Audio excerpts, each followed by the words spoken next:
കൗസല്യേ, എന്താ സത്യേട്ടാ? ആ ഒന്നുകൂടെ വന്നേ. എന്താ അങ്ങനെ വിളിച്ചോണ്ടിരിക്കുന്നേ? എന്താ അവിടെ ഇരിക്കി. എന്ത് പറ്റി? മോളോട് പറഞ്ഞോ? എന്ത് പറയാൻ? നമ്മള് സംസാരിച്ച കാര്യം അവളോട് പറഞ്ഞോ? പറഞ്ഞില്ലെന്ന്. അതിനത് ചെവിന്ന് ഫോണൊന്ന് മാറ്റണ്ടേ? അപ്പൊ നിനക്കതങ്ങോട്ട് പറഞ്ഞെന്താ കുഴപ്പം? ഇനി ദിവസം ഉണ്ടല്ലോന്നേ. കുന്തുണ്ട് ദിവസം. ഇത് നാളെ പറയാം, മറ്റന്നാ പറയാന്ന് വിചാരിച്ചിട്ട് ഇങ്ങനെ നീട്ടിക്കൊണ്ട് പോയി കഴിഞ്ഞത് ആളുകളോട് നടന്ന് ക്ഷണിക്കണ്ടേ? ആ ക്ഷണം എന്താ എല്ലാം കൂടെ കഴിഞ്ഞു വരുമ്പോഴേക്ക് ഇത് പറയാൻ മറക്കും. എന്നാ പിന്നെ ഇന്നങ്ങ് പറയാം. ആ പറയാം, അങ്ങോട്ട് വിളിക്കുന്ന. ലക്ഷ്മി മോളെ. ലക്ഷ്മി. ഞാൻ വിളിക്കാം. ഓക്കെ. എന്താച്ചാ? അതെ, മോള് ഇവിടെ ഇരുന്നേ, അച്ഛൻ്റെ അമ്മയുടെ അടുത്ത്. എന്തോ? ഇനി കുറച്ച് കാര്യങ്ങൾ നിന്നോട് പറയാണ്ട്, അത് നന്നായിട്ട് ശ്രദ്ധിച്ച് കേൾക്കണം. എന്നിട്ട് അതേപോലെ പ്രവർത്തിക്കുകയും വേണം കേട്ടാ. അപ്പൊ 17-ാം തീയതി നമ്മുടെ കല്യാണാണ് അല്ലേ? ഇത്രയും കാലം നീ ജീവിച്ച വീട് ഇതാണ്. ഇനി കല്യാണം കഴിഞ്ഞിട്ട് വേറെ ഏതോ ഒരു വീട്ടിലേക്കാണ് പോണത്. അവിടെ ഏതെങ്കിലും രീതിയിൽ മനസ്സിന് വിഷമുണ്ടാക്കുന്ന വല്ല കാര്യവും മോൾക്ക് ഉണ്ടായി എന്ന് അറിഞ്ഞാൽ എന്ത് ചെയ്യും? ചെറിയ പ്രശ്നമൊക്കെയാണ് ഞാൻ അഡ്ജസ്റ്റ് ചെയ്യും. അഡ്ജസ്റ്റ് ചെയ്യുന്നോ? എന്തിനാ അഡ്ജസ്റ്റ് ചെയ്യണത്? അഡ്ജസ്റ്റ് ചെയ്യേണ്ട കാര്യേ ഇല്ല. ഇങ്ങനെ അഡ്ജസ്റ്റ് ചെയ്യാൻ വേണ്ടിയിട്ടല്ല നിന്നെ ഇവിടെ വളർത്തിയിട്ടുള്ളത്, ആണോ? ആ പിന്നെ എന്തെങ്കിലും അങ്ങനെ ഉണ്ടായി എന്ന് വന്നാൽ ഉടനെ അച്ഛനെ അറിയിക്കുക. അപ്പൊ അച്ഛൻ അങ്ങോട്ട് വരും, അതിനുള്ള പരിഹാരം അച്ഛൻ പറയും.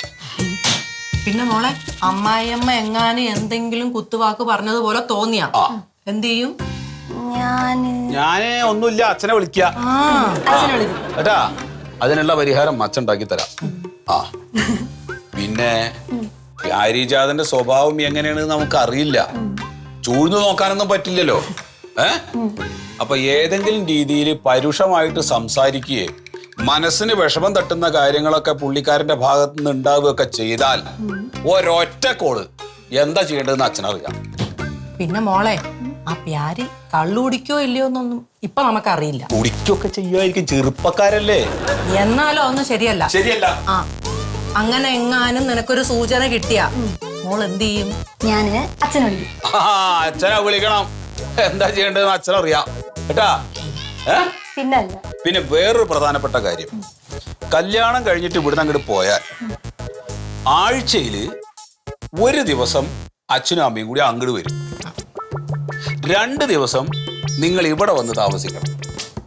പിന്നെ എല്ലാ ശനിയും ഞായറും നിർബന്ധമായിട്ടും നിങ്ങൾ ഇവിടെ വന്നു അവധിയാണല്ലോ ശനിയും ഞായറും. പിന്നെ ഏതെങ്കിലും തരത്തിലുള്ള പ്രശ്നങ്ങളോ എന്തെങ്കിലും അവിടെ ഉണ്ടായി കഴിഞ്ഞാൽ ഒന്നും നോക്കണ്ട, അവനെയും കൂട്ടിയിട്ട് നേരെ ഇങ്ങോട്ട് പോരുക. നമുക്ക് ഇവിടെ താമസിക്കാം കേട്ടാ. പിന്നെ മക്കളെ, ഇതൊക്കെ കേട്ടല്ലോ. രാവിലെയും ഉച്ചയ്ക്കും വൈകുന്നേരവും മറക്കാതെ വിളിച്ചിരിക്കണം. കിടക്കണ നേരത്തും കേട്ടാ. കേട്ടോ? വിളിക്കണേ മോളെ. വിളിക്കാച്ചാ. അച്ഛനും അമ്മയും ആകെ വിഷമിക്കും കേട്ടാ. എനിക്കറിയാച്ചാ. ആ അതാ പറയും. ഇനിയിപ്പോ വേറെന്താ? ഇനി വേറെന്താ? ആ ഒന്നുകൂടെ ആലോചിക്കട്ടെ.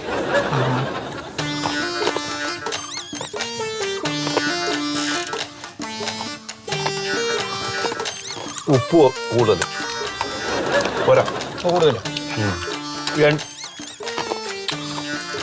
എടുത്ത് കണക്ക് വേണം. ആ കണക്കുണ്ടല്ലോ. പറക്കി തിന്നാ പോരാ. ഇത് 3 എണ്ണം, കടലച്ച 6 എണ്ണം, 6. പോപ്പേസ് 2 എണ്ണം, വേർന്ന് വെച്ചിട്ട ഒരു നേരങ്ങോട്ടായി. ഉപ്പ് കൊടുത്തോ. ഇന്ത്യയിൽ പൈസ അല്ല, പണിക്ക് കൂടെ കൈ പൈസയില്ലല്ലോ. ചാവട്ടോ കണക്ക് എഴുതിക്കോ. എന്തിനു കണക്കെഴുതി നോട്ടീസും തീർന്നു. അത് തീർന്നാ പുതിയ ദിവസം എടുത്തോ. നടക്കൂല അങ്ങനെ എഴുതിക്കൊണ്ടിരിക്കണ എവിടെ പോകുന്നില്ലോ. എവിടെ പോകുന്നില്ല പറഞ്ഞിട്ട് എനിക്ക് പൈസ ഇട്ടുണ്ട്. ഇത് കൊണ്ടിട്ടുണ്ട് സാധനം. ചാവട്ടോ, നിങ്ങള് നമ്മളിതാ ഈ മോഹൻ എന്നെല്ലാം പറയുന്നത് ഒരേ നാട്ടിലത്തെ ആളാണ്. ആ ഒരേ നാട്ടിലത്തെ ആളെന്ന് പറഞ്ഞ പോരല്ലോ ഉണ്ണി. എനിക്കിത് മേടിച്ചിട്ട് കൊണ്ടുവന്നിട്ട് പിന്നെയും കച്ചവടം ചെയ്യണ്ടേ? നിങ്ങൾ കച്ചവടം ചെയ്യുന്നോണ്ടാണല്ലോ നമ്മൾ ഇതൊന്ന് വാങ്ങുന്നത്. അതെ, കട മേടിച്ചിട്ട് എല്ലാരും കൊണ്ടായാലും പിന്നെ ഞാൻ എന്തിനാ ഇരിക്കുന്നത്? എന്ന് പറയുന്നത് നമ്മളെ ഒരു കറ്റ കാര്യം ചോദിച്ചോട്ടോ രാവട്ടോ. നമ്മുടെ ഈ സാധനം ഒന്നും മേടിച്ചില്ല, ഇത് ഇവിടെ തന്നെ നിൽക്കൂലേ? അങ്ങനെ ഒന്നും കേടൊന്നും പോലില്ല. അത് ആൾ വേറെ ആള് മേടിക്കും. അതെ, ഒരാളെ പൈസ എടുക്കും വെറുതെ. ഒരു കാര്യം ചെയ്യാം, മോഹനം തരും മതിയാ. ആരായാലും എനിക്കിപ്പം കിട്ടണം. നിങ്ങളുടെ എന്റെ പേരിലാണ് പറ്റിയിരിക്കും. ആ എഴുതിക്കോളി, ഞാൻ തരും. അവിടെ അവൻ തരും. അങ്ങനെടാ, അങ്ങനെ ആവട്ടെ പോട്. ഏതായാലും നിങ്ങൾ പുതിയ ബുക്ക് വാങ്ങണ്ടേ? മഴ കൊടുക്കണേ കൈ. എന്റെ പേര് എടാ ഞാനാ നമ്മുടെ രാജ്യം മൊത്തം കടത്തിലാണ്. അപ്പൊ കടക്കാരെ കണ്ടാൽ എന്തോരം നികൃഷ്ട ജീവിനെ പോലെ ആരും കാണണ്ട. എല്ലാരും കടത്തിലാണ്. അതാലേ ഒരു വിക്സ് വേണമല്ലോ. ഡിക്സ് തീർന്നു പോയല്ലോ പേര്. ആണോ? തീർന്നു പോയി. ഇന്നലെ ഉണ്ടായിരുന്നു. അമ്മക്കേ കൈക്കൊരു വേദന, അപ്പൊ വിക്സ് വേറെ ഇല്ലല്ലേ? പഴയ വേറെ ഇല്ല. എന്താണ് പ്യാരി ഒരു 30 പോള് എന്തിന്? കടമുണ്ട്. പൈസ ഇല്ലാതെ മേടിച്ച് തരണത്. ഇത് കൂടി കൊടുത്ത തന്നെ ഒഴിവാക്കാൻ. 30 32 എടുത്തില്ലേ? 32 എന്റെ കല്യാണം ശരിയല്ലേ? ആ കല്യാണം 17-ാം തീയതി രാവേട്ടാ. അച്ഛൻ വന്ന് വിളിക്കും. അച്ഛൻ പറഞ്ഞു എന്നോട്. എന്ന് എനക്കൊരു കാര്യം പറയണം. Marriage is indigenous to health. അതായത് എല്ലാ ആക്ടിങ് ആണ്. ഒന്നും ഒരു ഒറിജിനൽ അല്ല. അതായത് ലൈഫില്ല, വിവാഹത്തിൽ ലൈഫില്ല. ഞാൻ 3 കഴിച്ചു. എന്തായിപ്പോ? പക്ഷെ ആളുകളൊക്കെ പറയണത് നിന്റെ കുഴപ്പം കൊണ്ടാണ് 3 ആള് കിട്ടുകൊണ്ട് പോയെന്നാണ്. ഒരിക്കലും അല്ല. എന്റെ കുഴപ്പം എന്താണ്? അല്ല ഇപ്പൊ ഈ ലാസ്റ്റ് ഉണ്ടായ പെണ്ണെന്താ പോകാൻ കാര്യം? ഒരു കാര്യമില്ല. രണ്ടും ചെറിയ അഭിപ്രായ വ്യത്യാസങ്ങൾ ഉണ്ടാവും. അത് ആരായാലും ഉണ്ടാവും. സ്വാഭാവികം. 3-ാമത്തെ വെച്ചാല് ഒരു പ്രശ്നമില്ല. ഒരു 3-4 ദിവസം ഒന്നിച്ചിട്ടേ ഞാനെ കുറച്ച് കഴിക്കുന്നുണ്ട്. കഴിച്ച ദിവസം നാട്ടിൽ പോലും ഇല്ല, വീട്ടിൽ പോലും ഇല്ല. അതുകൊണ്ട് പ്രശ്നമില്ല. ഒന്നും അറിയാണ്ട് വന്നു 1/2 ലിറ്റർ കഴിച്ചു. 1 ലിറ്റർ കഴിച്ച് ഒരു താറാവ് മുട്ടി. 6-ാം മുട്ട തിന്നു. അത് 2 കഴിച്ചല്ലോ. നല്ല ഫിറ്റാണ്. ഓളെ മുമ്പ് ഞാൻ കഴിച്ചിട്ട് ഇതുവരെ കണ്ടിട്ടാ. ആ ബുദ്ധിമുട്ടാണ് അവർ പോകുന്നത്. വീട്ടിന്റെ മുമ്പില് ഉണക്ക് മറ്റേ നങ്കുണ്ടല്ലോ, അത് ഇങ്ങനെ ഉണക്കാനിട്ടുണ്ടായി. അപ്പൊ ഞാൻ 2 നങ്കെടുത്ത് വായിലിട്ടു. അപ്പൊ അച്ഛൻ ഉണങ്ങി പോയി. ജേശം ഉണങ്ങിയതേ ഇല്ലോ. പക്ഷെ അതിന്റെ മണം പ്രശ്നമില്ലല്ലോ, മറ്റേ മണക്കില്ലോ. അടുത്ത് പോയി കെട്ടിപ്പിടിച്ച് കുറെ ഏമ്പൊക്കെ ഞാൻ ഇട്ടു. അവിടെ കീഞ്ഞു പോയി. പിന്നെ വന്നില്ല. ഒരു ഏമ്പൊക്കെ വിട്ടതിന് അവള് പിണങ്ങി പോയാ? അതെ, ഒരേ ഏമ്പൊക്കെ വായിലിട്ടല്ലോ. പിന്നെ ഇത് ഏരിയ പോയെന്ന് അറിയില്ല. കയ്യും കാലില്ലാത്ത സാധനം പിടിച്ചുവിട്ടാൻ പറ്റില്ലല്ലോ. പിന്നെ ഞാൻ ഫേസ്ബുക്കിൽ എഴുതി എന്റേതല്ലാത്ത കാരണങ്ങൾ ഒരു ഏമ്പക്കത്തിന്റെ പേരിൽ എന്റെ ഭാര്യ ഇറങ്ങിപ്പോയെന്ന്. അത് ഞാൻ കണ്ട്.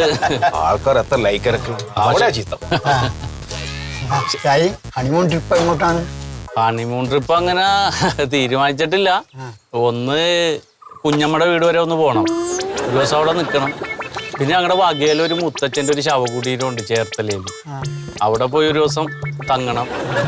പിന്നെ മറ്റേ അച്ഛൻ്റെ പെങ്ങടെ ഒരു ഭർത്താവിൻ്റെ അനിയനൊരാൾ ആക്സിഡൻ്റ് ആയി കിടപ്പുണ്ടല്ലോ ICUവിൽ. അപ്പൊ അയാളെ ഒന്ന് കാണാൻ പോണം. അങ്ങനെ കുറച്ച് തിക്കും തിരക്കൊക്കെ ഉണ്ട്. അതോടെ നിർത്തണ്ട.